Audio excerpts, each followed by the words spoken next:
From Amateur Radio Newsline Report number 2047, these are the Ham Nation headlines for Wednesday, January 25th, 2017. Like a phoenix rising from the ashes, the Amateur Radio Parity Act has been revived.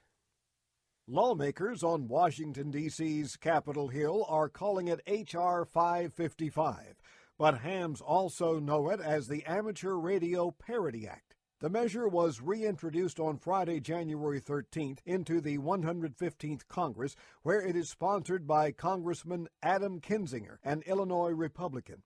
His co-sponsors are Congressman Joe Courtney, a Connecticut Democrat, and Congressman Greg Walden, W7EQI, a Republican from Oregon. Walden is also chairman of the House Committee on Energy and Commerce, where the new bill is headed. It will first get consideration in the Subcommittee on Communications and Technology.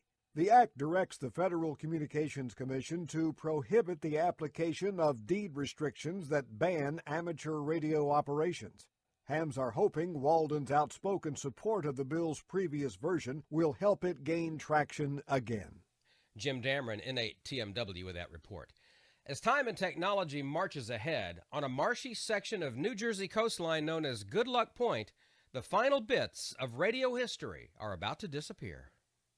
Luck has finally run out for the coastal New Jersey site, Good Luck Point. It was home to Ocean Gate Radio, the Atlantic coast hub for the high seas shortwave service of American Telephone and Telegraph. The service provided phone communications to ships at sea and used the call sign WOO. Now, the federal government wants the site cleared. Beginning in the early 1930s, it was home to a transmitter station providing vital links between the shore and U.S. ships. Its operation allowed mariners to make telephone calls simply by contacting the AT&T marine operator. This was, of course, right up to the dawn of cellular phone service. The transmitter worked with a receiver about 15 miles south on the Salt Marsh, and both were a part of AT&T's National Long Lines system. The stations provided single sideband radio telephone service until AT&T halted that practice in 1999. The New Jersey sites eventually were abandoned, and Good Luck Point was bought in 2003 by a nonprofit trust for donation to the Edward B. Forsyth National Wildlife Refuge. The refuge, which suffered major damage during Superstorm Sandy in 2012, is now being cleaned up and cleared out. That cleanup includes 500 antennas and poles. Some poles, however, will remain on long after evidence of radioactivity is gone. They'll be used as platforms to support nests for osprey, which are federally protected.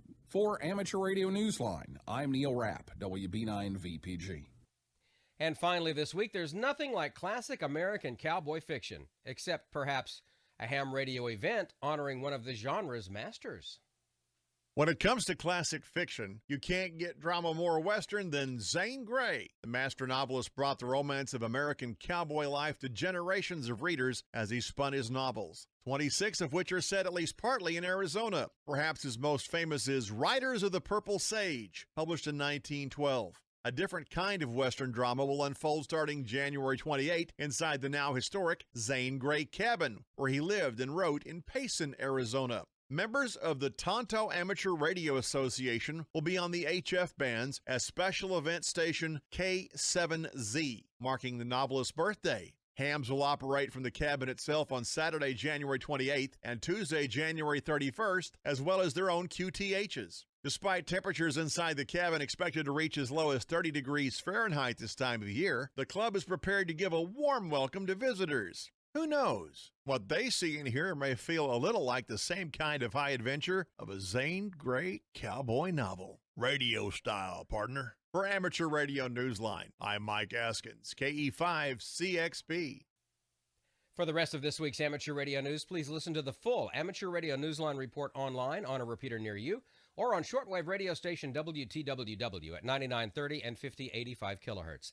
And that's all for the Amateur Radio Newsline, your independent source for amateur radio news for 4 decades and counting at www.arnewsline.org.